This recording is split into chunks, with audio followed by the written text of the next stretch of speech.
This is Joseph Anderson, CEO and founder of Connex, and I want to welcome you all to our very first podcast. I'm joined by our first guest, Brian Beilman, and today we'll be talking a little bit about customer service technical support in the tech space. So let's get started, Byron. To start us off, tell us a little bit about your journey in the tech space. What kind of companies have you supported, and where have you seen the biggest operational challenges in support or sales? Well, first of all, Joe, thanks for letting me be on your podcast. I'm really excited about this. Looking forward to talking to you about all this. I guess I've been in the tech space for over 34 years now. And so I've worked for technology, manufacturing, government, AI. I worked for an AI company in the 90s, believe it or not. And so a large variety of industries and so forth. So I'm this president and CEO at Iuvo, and we're an IT support company, IT consulting. And so we have also supported companies to about every sector and so forth. But over the last 5 years, we focused on life sciences, banking and finance, and technology companies. So I think you're asking me kind of some of our biggest operational challenges. I'll start a little bit with sales, I think. So our sales challenge has often been price. We're a high value white glove service, so that we're more expensive than our peers. So we have to do a lot more work on our differentiators and prove our value. But the good news is once they experience our level of service and expertise, they generally stay with us for a long time. But it's often challenging to be compared with the lower cost solutions. And let me ask you something. How do you define the difference in price? Like, why is your product or service more expensive than that of your competitors? You mentioned it's more white glove. Yeah, it's more white glove. So we're in a subcategory of what we do is called the managed service provider. And that's a general MSPs. MSPs are largely, a lot of them are very technical focused. So they say, well, they focus on the bits and the bytes. And so we focus more on business outcomes. One reason, so I'll tell you our differentiators. The one differentiator we have is that we hire very experienced people. So on average, our people are 24 years of experience on average across all of them. So if you average them all out, so they're not getting a new person just trying to figure it out, trying to use ChatGPT to figure out the problems. They've seen it, they've done it. And so that if somebody's looking for value, somebody to help their company start off and get on the right foot and without a lot of missteps, that can have value. Now, that doesn't have value to everybody. Some people want to just go for the lowest cost solution, give me, type thing. So that's one of our differentiators. Yeah, I agree with what you're saying, Brian, that at some point entry-level workers can do entry-level tasks. You don't need a five-star Michelin chef to cook a piece of toast. Right. You can have somebody entry-level do that for you. At the same time, you may want somebody really high-level on your executive team, someone who's experienced because they're actually running the company, and then using more entry-level, lower-paid staff members to perform run-of-the-mill, low-level tasks. It sounds like since you have a higher price point, your company deals with more complex support, issues, something that requires a lot of planning and, strategic thinking, and not just like run-of-the-mill tasks. Yeah, I mean, it's a little different in that. So in a normal IT situation, it could be what could be seen to be a very rudimentary thing, right? Maybe it's a password reset or something like that. So here's a challenge. Here's interesting. So we talked to somebody who said, well, you guys are pretty expensive. That's pretty expensive for password resets. I said, do you have a lot of password resets, a lot of password problems? I go, yeah, we have it all the time. And I go, well, our customers don't, because the way we architect the environment and the way we have self-service portals and we do things for them, it allows them, we don't focus on that type of thing. So we have ways we have high-level people that can still handle lower level things, but they can look at the big picture going, well, let's solve this not only for this customer, but let's roll out a technical solution that's going to apply to all of our customers. And over time, we generally don't have a typical massive amount of support load like you might. It doesn't have to be a very complex thing. It could be just doing it the right way.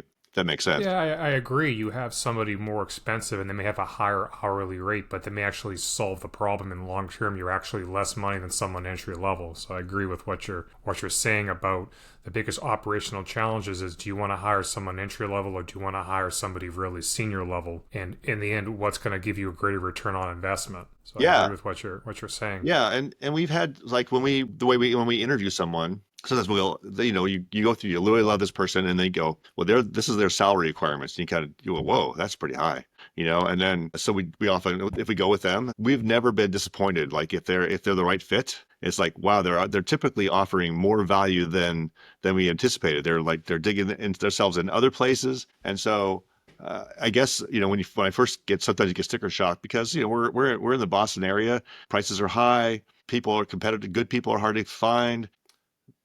I don't know. I've never regretted hiring a really great person and pay them what they're worth. But it's a hard kind of concept for a lot of people to think about. Yeah, and that actually segues really well into the next question, where what do you think are the biggest pain points that companies face when it comes to tech support, whether it's the internal processes, tools, or customer experience? And you mentioned that hiring good people and paying them what they're worth is a challenge. What else do you think is a challenge? Well, so I think you said biggest pain points for tech support. I think when we encounter people who are looking to change to our solution, I think the first thing they talk about is response time.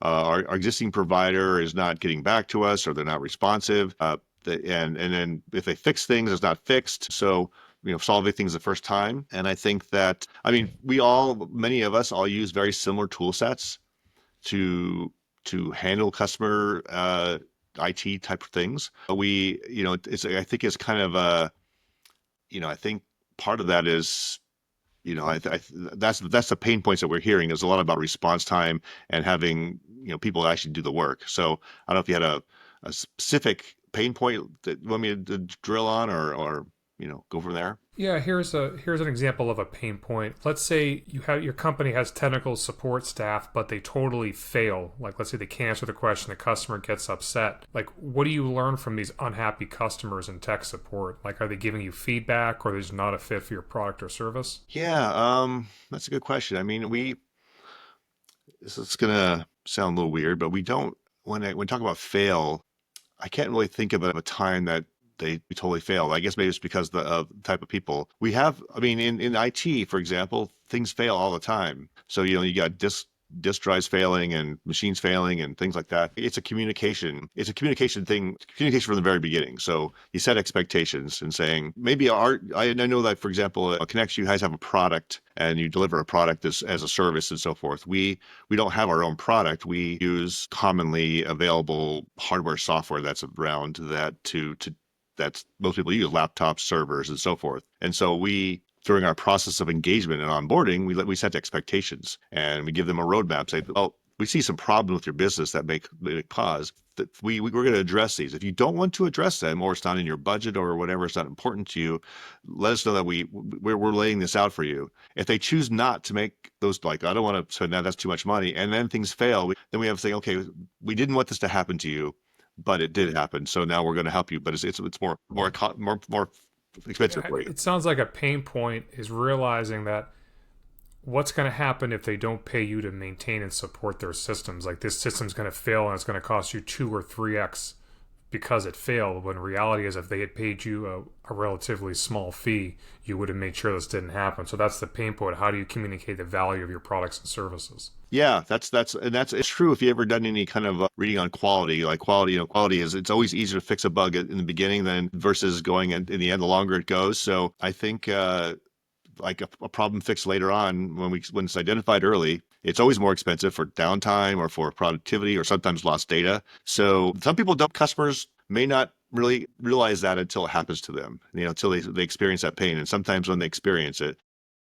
Yeah, exactly. Let's say you can prevent a website from going offline, and the website goes offline, they lose customers because it's off for 2 or 3 weeks. Like, hey, we make sure that if it is offline, it's offline for a short period of time before people start to notice. So I definitely agree with that, is the pain, the value of your products and services. So let's talk about a little bit about efficiency and automation, because you mentioned that you have a higher price point than your competitors. A lot of teams try to automate support to save time. For example, I was on a accounting software like API company, and they had Intercom, this chat bot.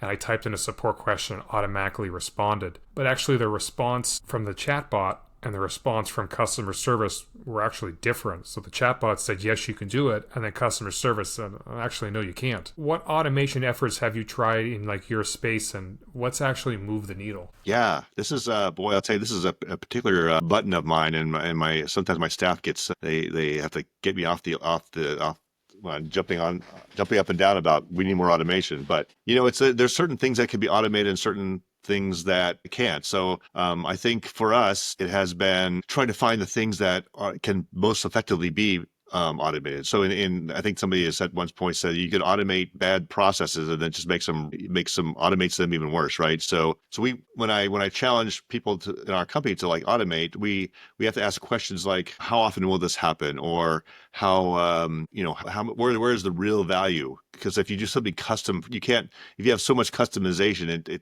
the coding and the efficiency of it goes away. It's one of the things. Well, in my business is a little bit different from others, but one thing that would work well for us, for example, is we always know we're going to have onboarding and offboarding of customers. Like we have a customer and they're going to have new employees and that are going to come and go. So automated laptop deployment, and both on the onboarding side and the offboarding side. So if you want to, with one click, we can link our, for example, Microsoft 365 to HR systems. So the HR person says they're hiring, and everything gets filled out. It automatically happens, and all the laptop configuration settings automatically happened.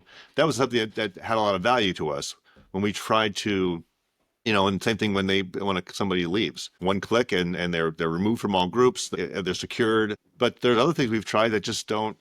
There was, with the moment an OS changed or some application changed, the automation broke. And then we spend more time trying to debug that. So we try to really focus on things that we think are going to adapt to the changes. I feel like even at my company, whenever you make a change, like I just updated my software called Visual Studio that allows my company to write code. And now there's certain things that I can't do anymore. It was like unexpected update. Like you solve one problem, but now kind of something else pops up, like a game of musical chairs. Yeah, that's totally right. Anytime you do an update, you can test many things, but eventually you can only test so much before you need hot fixes or things to kind of fix it up. So let me follow up with that question. Where do you think businesses are wasting the most time when it comes to supporting customers? Well, let's see. What do you think business? Well, I would say maybe companies in general. I think data management, where it's either duplicate data or not having a single source for data. And I think that would probably hit right up in your area there, that I think so often, that there's people are working on, they got a copy in their CRM and they got a copy of this data here, and they're not synced and so forth. So I think that tends to waste a lot of time for them.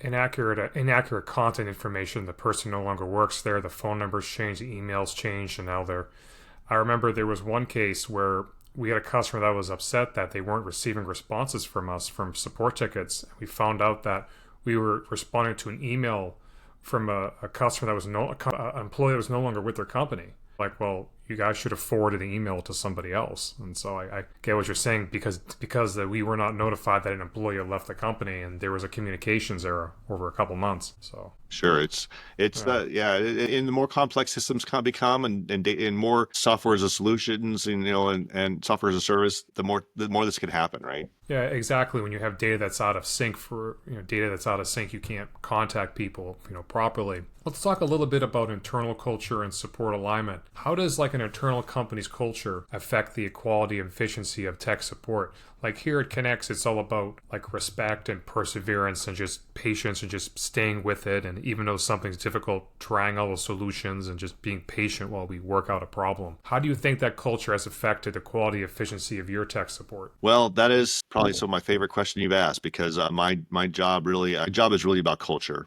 And so I think it's impossible to give good customer service if people don't like their job, right? And culture is about nurturing and about making sure the employees are if you think about biology, you have a biology culture and you're in a lab and then you're trying to grow things, right? The good culture is going to grow the microorganisms, and a culture of your company is going to grow the people. So if you run across somebody maybe in retail sometimes, and they don't want to be there. They're not having a good time. And so they can't give good service to their customers. And so that's true of any company. So I think focusing on the culture of empowering people, giving them ownership and so forth. And I'm particularly passionate about this. I wrote a book, Leadership at the Edge, which is just really about culture, and it involves around kind of making it a power for tech support. Yes, I'd love to hear a little bit. Can you give us a quick summary of your book while we're on the topic? Sure. It's called Leadership at the Edge, and it's really about how to build a culture that empowers your people. And empowerment is a great opportunity there to allow people to work almost independently, because they have the structure, the knowledge, they have the data and so forth with them. So the first part of it, I talk about how elements of the culture that are valuable to build, resilience, grit, and so forth. And then the second part of the book is some steps on how to do that, from whether you're a leader or it's also if you are a budding professional. You just want to figure out some good techniques for yourself to grow your own self. So it was built out of what we did for our company, but it's not about our company. It's just some of the things we've learned. I wanted to share with people. Yeah, I'm also a two-time book author. I left a positive review of your book. I really enjoyed reading about how the corporate culture kind of shaped your business. Let's shift over from a lot of the culture and support to sales strategy and customer experience. What have you found to be the most common bottlenecks tech companies face when converting or retaining customers? Well, I think the first thing for me is you have to have a great product or service, period. So people have to have a good product. And I think that to keep customers for a long time, but there's a lot of elements to that. I just think I had a little anecdote here. I was one of our customers. They're a very successful company. And I said, wow, you must be really stressful. You guys are growing so fast and so forth. When you got a great product, it's amazing. And he's a salesperson, right? He just loved it because his product was so good. And so that's part of it. I think the other thing is your brand promise, right? Whatever brand you have and whatever you promise your customers, whether it be fast delivery or, friendly service or whatever it might be, that brand has to be, I'm going to mirror it back to culture, but it has to be built into your culture so that it happens naturally. Yeah, there's People don't buy the product; they buy what your company's about. Yeah, right. And if they're not the same, if you promise X, you don't deliver X, then that breaks that promise or that perception, right? And perception, whether it's right or wrong, is reality to people, right? So it's their perception. Whether it's a challenge in technology all the time, because technology, as you may know, is like it's complex enough that if one thing doesn't work, they don't know the real problem. It might be something right on their keyboard that they're typing wrong, right? And so you have to help educate them. So it can be complex that way. But I do think, yeah. So I think that's part of it. Yeah, I think with converting and retaining customers, retaining is just keeping in touch with them. How are you doing? I find that there are many customers that have problems, but will open no support ticket or contact us. I have staff that regularly keeps in touch with customers. How are you doing today? Oh, I had this problem. I had this one customer, and he was spending 6 hours a week on data entry. And I said, we can automate this problem for you. And I adjusted some of his settings and I fixed his settings. Like, oh, thank you so much. And I saved him a lot of time and he was, very happy. And it's a great way to kind of build a connection with someone. We go on the phone and we say, did you know that we can automate this? Or the way you're doing things is not efficient. Why don't we change it around and we can save you a lot of time? And so I think they can retain them when you solve all their problems and it works reliably, you'll definitely retain them. And in terms of converting, just making sure that during the onboarding process that you're there to support them. Because if your software fails to work properly during the setup and trial process, the prospect's going to move on. But if they can get it to work on the trial, they're happy and they'll stay with you long term. So in hindsight, are there any sales strategies that you've worked that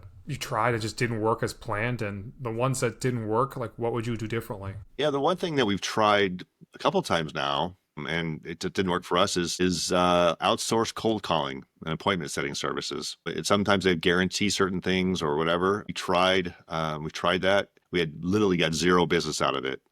When somebody knew, and so we shifted our focus and we spent time looking at our go-to-market strategy and what works for us and what doesn't. So that was the thing that I think it must work for some people because there's plenty of businesses that are doing it for companies. So I think that that's sales strategy. We work well with referrals. I know you're a big fan of referrals. We work well with developing relationships and channels and partnerships. Those are the things that seem to work well. Although you didn't ask that, but that's if you're saying, hey, what doesn't work?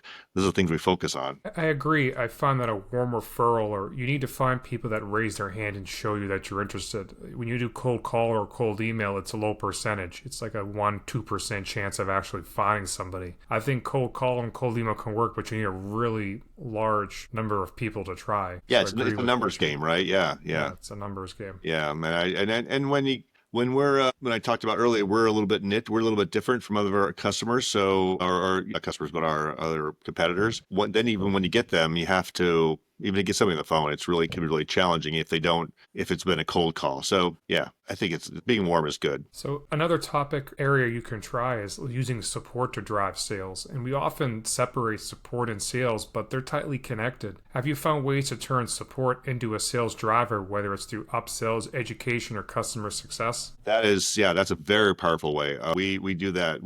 So the way our core company is organized, we have people who deliver the technical service, and we also have engagement managers. Every customer has both engagement manager and a virtual CIO. When we, like, for example, we'll do a quarterly business review for our customer and we look at all the metrics of things we did for them. We look at that, where they're at on their technology roadmap, what's going on with their business and so forth. And then during that process, there's an opportunity to upserve them, right? To say, hey, there's other things we have if you're interested that'll, like, I think you were talking about, like, you have you were saying, oh, I can automate this for you and take this, make this better for you. And we take the same opportunity to try to educate them on other things that can be good for them. We also provide lunch and learns sometimes. It just maybe they just need a bunch of people in the group to review some technology or have us show them, and the whole team maybe sometimes we'll bring lunch or send lunch to them, whatever.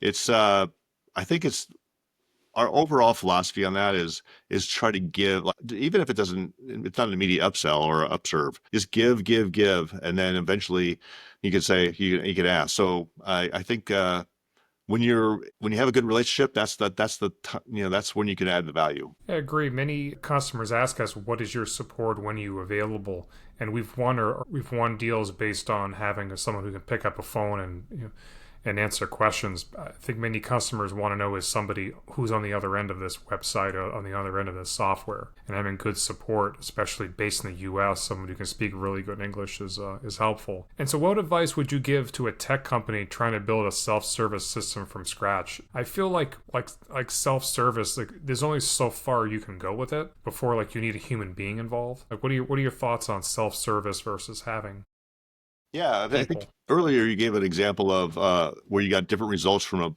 a bot versus a person, right? Yeah. So in the way we approach it, or the way an approach could be that is, first you start with the FAQ, like basically just documentation systems. I think one thing I think about this who does it really well is HubSpot. They put all of their documentation available for everybody. So not only does it drive SEO for people looking for solutions, but you can find everything. You can do a pretty good self-serve. They have really great articles and really great kind of fix it yourself things. So it takes a lot of burden off of them as supporters. And if it gets beyond that, then they can open a ticket. And I think all of us would prefer we all prefer to have more self-service because we could spend more time on developing the product or whatever. I do think that, I think probably more advanced things are trying to use AI and bots and so forth. And I think it can be, I guess if you do it really well, I'm not aware of things being mature enough yet to really do it really well. I haven't seen a good one out there yet, but I think there's at least starting with the most common things and really good solutions out there, maybe on your website or wherever you host them. Yeah, I agree about the knowledge base articles. When I first started the company, many of the guides that I wrote were on Google. People would say, oh, we Googled ShipStation QuickBooks and we found a knowledge base guide, something linking back to you. Most of the content I see is promotional, like check out our features, but not as much content as like fixing a specific technical issue. I actually Googled an error that my customer received, and I found a competitor product on the search. So you're surprised what we can do with that. Sure, yeah. So let's talk a little bit about retention, trust, and growth. And you know that support, obviously, we build a lot of that retention and trust. What actions or systems have actually helped you build long-term trust with your customers, just beyond solving their immediate issues? For actions, I would say be authentic.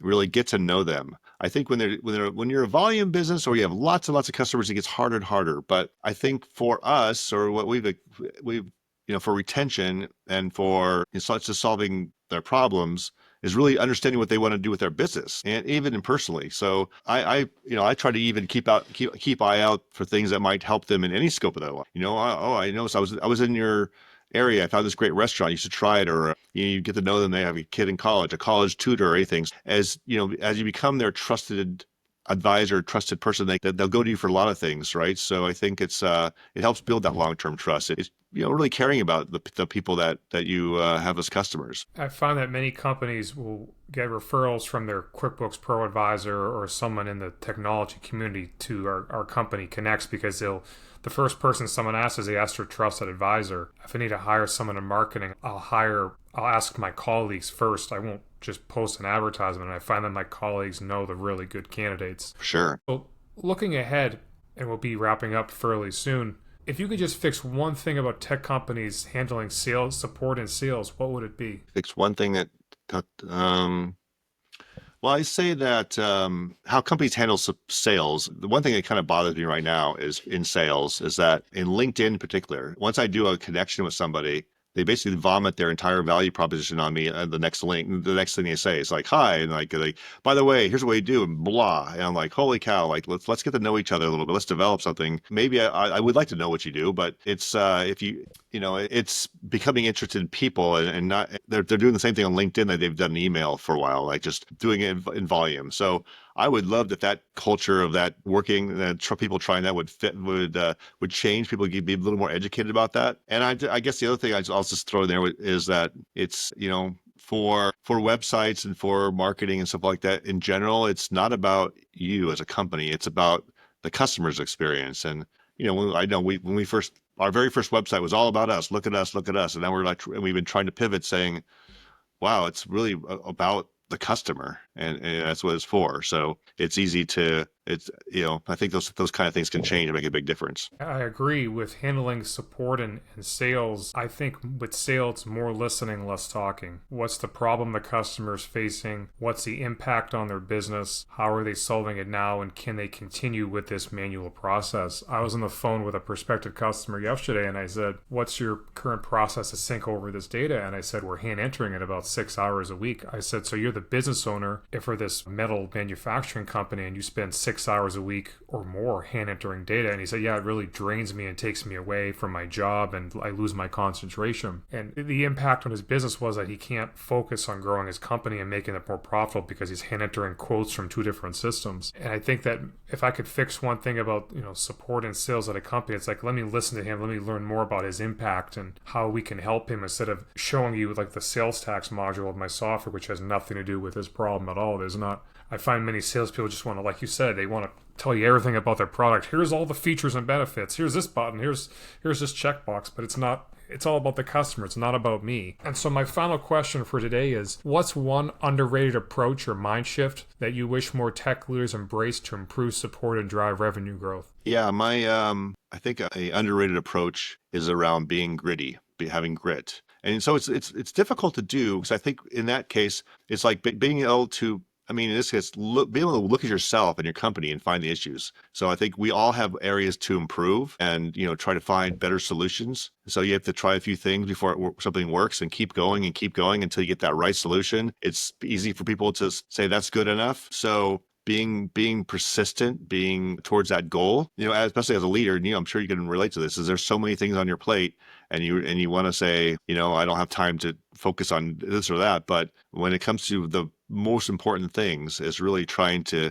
not really stop until you get that solution that's going to be elegant and simple and make a big difference to both your business and your customer. Yeah, I agree with what you're saying about your business and your customer. I think one approach or mind shift that tech leaders need is just to be more customer focused. What does the customer need and trying to build features and improve the product based on what the customers need instead of what the business owner thinks is a good idea. And I think that if businesses understand their target customer in more detail, they can better drive the revenue growth. That will end our podcast for today. Brian, my staff will post your LinkedIn on here if you want to keep the conversation going. And I want to thank you very much for joining our show. Yeah, thanks, Joe. It's been a pleasure. Thank you for sharing some of your tips and tricks and techniques as well. I really appreciate that.